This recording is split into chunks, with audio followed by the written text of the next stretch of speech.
사회적으로 이혼율이 과거에 비해 높아지자 방송에서도 이혼을 소재로 한 방송 프로그램들이 늘어나는 추세입니다. 더불어 연예인들이 이혼 후 혼자 아이를 키우는 모습을 보여주는 프로그램들도 생겨났는데요. 배우 정찬도 이혼 후 홀로 자녀들을 양육하고 있는 연예인 중 한 명입니다. 방송에 출연해 아들, 딸과 함께 생활하는 모습을 보여주었는데요. 그러면서 전처에 대한 언급도 해 화제가 되기도 했습니다. 두 아이를 낳을 정도로 아내와 애틋했던 정찬은 어쩌다 이혼으로 결혼 생활을 마무리하게 되었던 것일까요? 또한 과거 사회적으로 큰 논란을 일으켜 화제가 되기도 했던 배우 정찬은 어떤 인물일까요? 정찬 아버지 직업은 경찰이었습니다. 남동생이 대학 시절 학생운동을 하느라 오랫동안 도피 생활을 했고 이에 아버지는 본의 아니게 경찰복을 벗어야 했습니다. 또한 어릴 때부터 스포츠에 관심이 많기도 했습니다. 특히 야외 스포츠를 많이 좋아했죠. 스쿠버 다이빙, 스카이다이빙, 스노우보딩, 인라인 스케이팅 등을 특히 좋아해요. 이 때문에 정찬이 부잣집 아들이라는 오해를 받기도 합니다. 사람들은 제가 부잣집 아들이라고 생각하는 경우도 많아요. 하지만 스포츠는 제가 연기 생활을 하고 경제력이 생긴 다음에 시작한 거예요. 그래서 통장 잔고는 늘 제로예요. 왜 결혼을 안 하느냐고 물으면 일 때문이기도 하지만 통장 잔고가 바닥이라서 못한다고 말하기도 해요. 원래 정찬의 꿈은 영화 연출이었습니다. 이에 어릴 때부터 타인에게 해가 되지만 않으면 뭐든지 경험을 많이 해보는 것이 좋다고 생각했습니다. 비록 떨어지긴 했지만 군대에서 걸프전에 지원해보기도 했고 배달업이나 공사장 막노동 등 아르바이트를 안 해본 것이 없었죠. 결국 정찬은 20대 초반에 CF 제작 연출부 막내로 들어갔다가 광고주의 눈에 띄게 되면서 배우의 일을 시작하게 됩니다. 그러다가 2002년, 정확하게는 2001년 12월에 정찬 사건이 발생했죠. 당시 경찰은 정찬을 불법 약초 흡연 혐의로 부산 촬영지에서 긴급 체포해서 서울로 압송합니다. 이 사건 한 달 전에 가수 싸이가 체포되는 등 당시 사회적으로 큰 이슈였습니다. 그리고 경찰 조사 결과 정찬 역시 자백하게 되는데 여기에 비하인드 스토리가 있습니다. 첫 번째는 호기심으로, 두 번째는 연기 도움을 받기 위하여 담배와 함께 흡입했다 라고 밝혔습니다. 정찬은 미국 하와이와 부산 등지에서 두 차례에 걸쳐 흡입한 혐의를 받고 있으며 진단시약 검사에서도 양성 반응이 나왔다고 경찰은 밝혔습니다. 그런데 훗날 정찬이 진실을 밝히죠. 검사 결과는 음성이었어요. 영화 로드무비에서 약초를 피우는 장면이 있었는데 마침 카메라 감독님이 가지고 있다고 하시길래 한번 피워봐야겠다라고 생각을 했어요. 그런데 형사들이 취조할 때 약초는 물론이고 심지어 구경도 못 해본 알에게 양성 반응이 나왔다는 가짜 소변 검사 시약을 들이밀면서 절 취조했어요.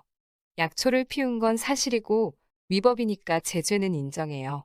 하지만 솔직하게 말한 사람만 바보로 만든 수사 과정은 정말 화가 나요. 결국 이때의 사건으로 정찬은 벌금 500만 원에 구속수사로 한 달 동안 수감 생활을 하게 됩니다. 그리고 약 1년 정도 공백기를 가지게 되죠. 그 뒤 2015년 11월 정찬이 이혼을 하게 되면서 이슈가 됩니다. 원래 정찬은 2012년 1월 7살 연하의 김모 씨와 결혼을 했습니다. 둘은 지인의 소개로 만나서 1년 정도 연애를 한 다음에 결혼식을 올렸죠. 이후 정찬은 아들 1명, 딸 1명을 낳게 됩니다. 하지만 결국 3년 10개월 만에 결별했고 그 이후로 성격 차이로 발표하게 됩니다. 여기에 대하여 결혼 전 정찬의 이상형을 한번 짚어보는 것도 도움이 될 것 같은데요.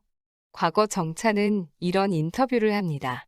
민들레 가족을 촬영하면서 여배우 이윤지에게 끌렸어요.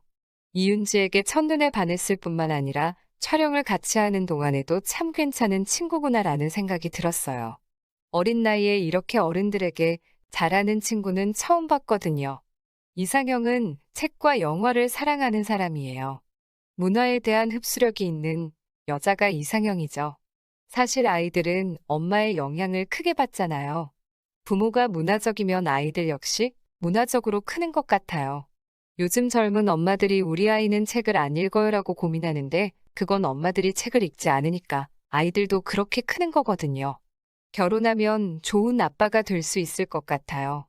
아이에게 세상의 다양한 면을 보여주고 싶어요. 무엇보다 아이에게 세상은 이분법적으로 구성되어 있지 않다는 것을 어렸을 때부터 알려주고 싶어요. 책을 읽고 있을 때 옆에서 쫑알거리는 여자는 싫어해요.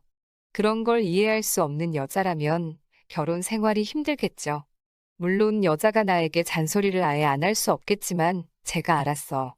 그만해 하면 그만둘 수 있는 여자. 그리고 제게 너무 기대는 여자도 힘들 것 같아요. 제가 어릴 때부터 독립적으로 살아서 그런지 여자를 도량 있게 받아주고 그런 것은 못하는 것 같아요. 이후 방송에서 정차는 아이들이 주말마다 주기적으로 엄마를 만난다고 밝혔는데요. 정차는 자녀들에게 김밥을 만들어주는 과정에서 아이들이 지단을 보고 거미줄 같다 말한 데 대해 뱃속에 들어갈 건데 굳이 모양이 라고 말했지만 아들은 엄마는 중요해. 엄마는 맨날 사진 찍거든.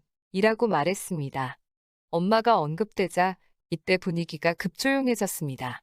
정차는 급격히 말이 없어졌고 딸만 바라봤죠.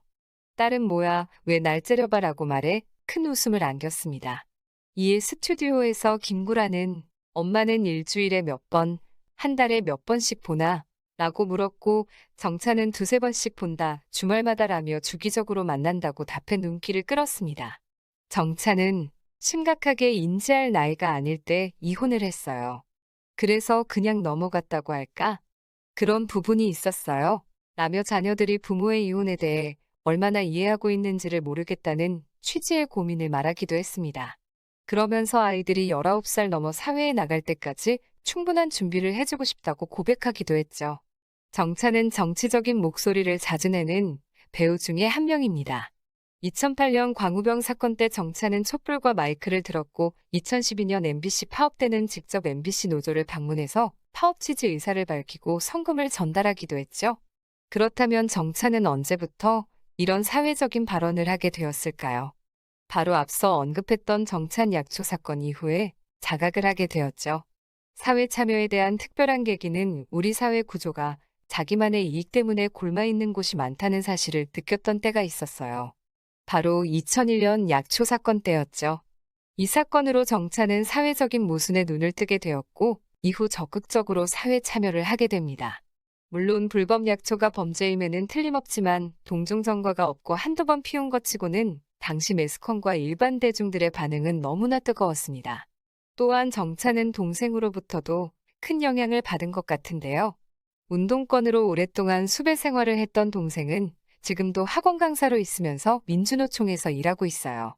본인이 옳다고 생각하면 어떤 불이익에도 행동을 단행하는 동생이 존경스럽기까지 하죠. 사실 정차는 정치적인 문제 외에도 청소년 범죄에 큰 관심을 갖고 있습니다. 지난 2014년에 한 다큐멘터리에 출연해서 김천 소년교도소에 수감된 청소년들의 아픔을 보여주기도 했죠. 무조건적으로 이들이 청소년이라고 두둔해서는 안 될 일입니다. 정찬 역시 다큐멘터리 내에서 청소년 범죄자들이 자신이 범죄를 저지른 어쩔 수 없는 사정을 이야기할 때 그래도 그건 내가 잘못한 일이다, 내가 한 일이다.